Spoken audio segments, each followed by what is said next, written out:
Assalamualaikum warahmatullahi wabarakatuh. Terlebih dahulu, perkenalkan nama saya Israhayu.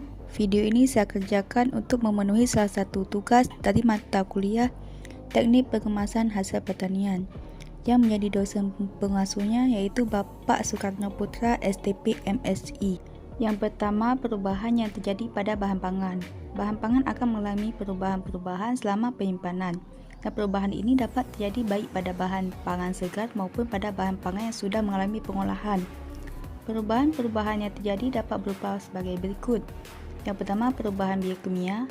Bahan-bahan pangan segar atau belum terolah, misalnya biji-bijian, sayuran, buah-buahan, daging, dan susu akan mengalami perubahan biokimia setelah bahan-bahan ini dipanen atau dipisahkan dari induknya.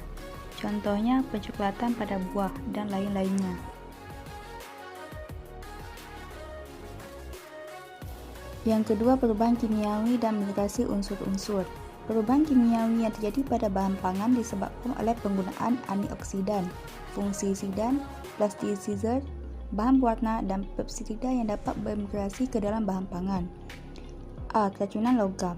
Wadah dan mesin pengolahan yang telah mengalami korosi dapat menyebabkan pencemaran logam ke dalam bahan pangan. B. Migrasi plastik ke dalam bahan pangan.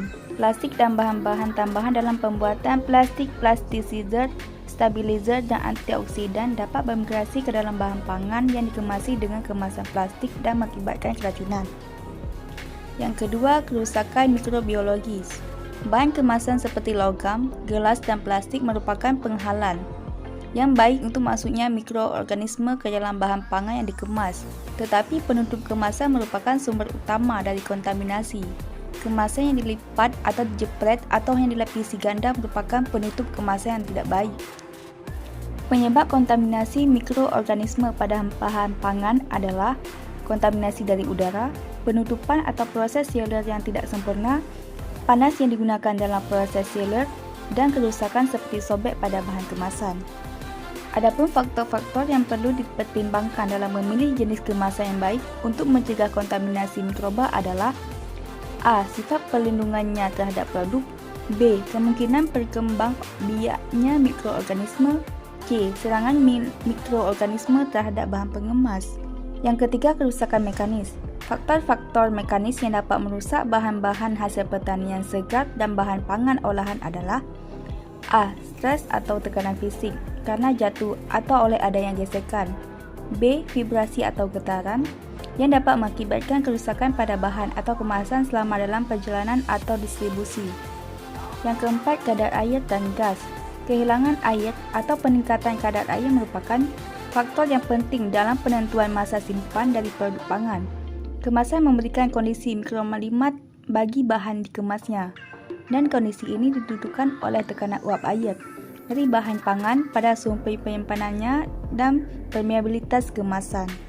Oksigen menyebabkan terjadinya proses oksidasi yang tidak diinginkan bagi produk-produk yang peka terhadap oksigen seperti vitamin A dan C. Pencegahan reaksi oksidasi dapat dilakukan dengan cara A. Pengaturan kadar oksigen. B. Pengaturan kadar CO2. C. Pengemasan dalam kemasan kedap udara. 5. Perubahan suhu. Pengaruh insulasi dari kemasan ditentukan oleh konduktivitas panas dan efektivitas dari kemasan. Bahan kemasan dengan konduktivitas panas yang rendah akan mengurangi pindah panas konduksi, dan bahan pengemasan yang relatif seperti aluminium foil akan merefleksikan panas. Yang keenam, pengaruh cahaya. Transmisi cahaya ke dalam kemasan dibutuhkan agar kita dapat melihat isi dari kemasan tersebut. Jumlah cahaya yang dapat diserap atau ditransmisikan tergantung pada bahan kemasan, panjang gelombang, dan lama yang terpapar oleh cahaya. Perubahan yang terjadi akibat cahaya antara lain adalah pudarnya warna seperti pada daging dan saus tomat, ketegikan pada mentega terutama jika terdapat katalis CU, pencoklatan pada anggur dan jus buah-buahan. Yang keempat, perubahan bau dan menurunnya kandungan vitamin A, D, E, K.